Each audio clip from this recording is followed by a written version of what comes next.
and then I guess for the last 7 years, I've been involved on town council, which kind of with mixed emotions. Today, I actually brought a letter in a sealed envelope to the CAO, and there's a council meeting right now as we speak at the Heritage Center, where I'm sure that will be a part of the conversation. So I have officially resigned, which I had to do at some point, the very latest being when the writ drops. It was a tough decision because I've really, really enjoyed my time on town council, and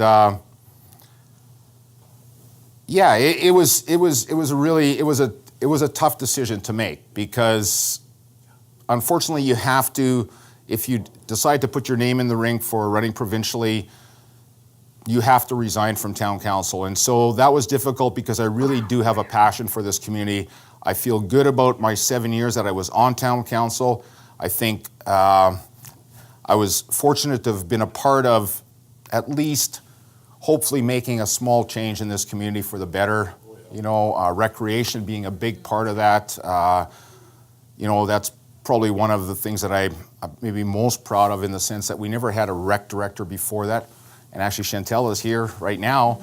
She's our second rec director. Donna Watts was our first one. But I mean, we never used to have that. We never used to have the programming we have now. And that's what builds community. That's one of the things that builds community, is things for people to do, for kids to do. That's where you meet other people. That's where, friendships, relationships, long-lasting, lifetime relationships are formed through that. And so that's really cool. Anyway, I'm babbling way too much.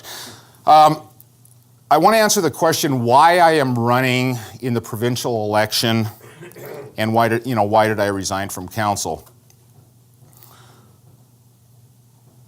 When I looked at when somebody showed me the number, well, first of all, I'll back up and I'll say I never had aspirations to do this. This was not a lifetime goal of mine, and I wasn't out there tapping on shoulders and knocking on doors to get somebody to recognize me. It kind of came to me, and then when I looked at the numbers, I think I read them wrong, because I thought I was looking at the Liberal numbers for the Morris constituency in the last election, and they showed an overwhelming majority victory. And then I realized, after I had said yes, I dug deeper and I realized, no, I made a mistake. It was actually, I was looking at the PC numbers. And I go, too late. I can't back out now. No, I'm kidding. That was a really, really weak attempt at humor, and I apologize for that.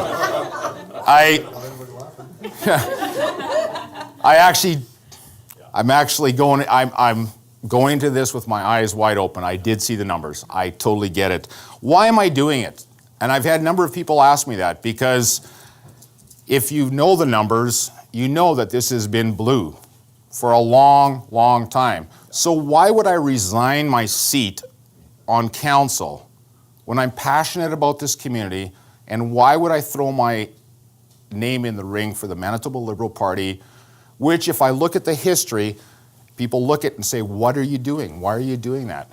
Well, here's a few of the reasons why. Number one, I really believe, and I think Roger kind of touched on this a little bit, that life is so much bigger than just ourselves. It is so much bigger. And I look at this as an opportunity to serve beyond just our community. Obviously for our community, but beyond. I see this as an opportunity. And so the first reason why I'm doing it is because I think it's an opportunity to serve in a bigger capacity, if I can use that word. And I don't mean that as a highfalutin word or whatever, but just more. I really believe in listening to people, listening to the concerns and ideas of people. We don't have all the answers. I don't have all the answers, right?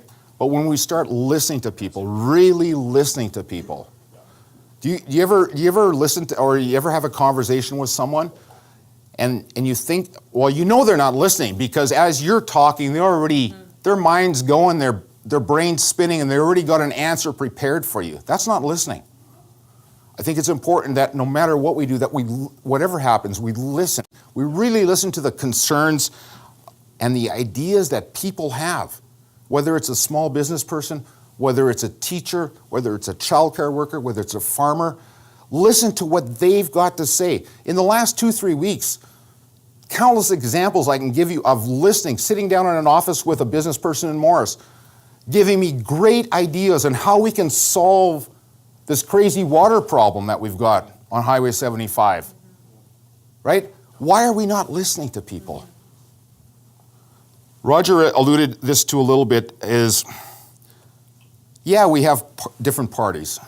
You know, we have the PCs, we have the NDP, we have the Green Party, we have the Liberals, okay? But in all things, we don't always have to be throwing crap at each other, okay? There's times when we can work together.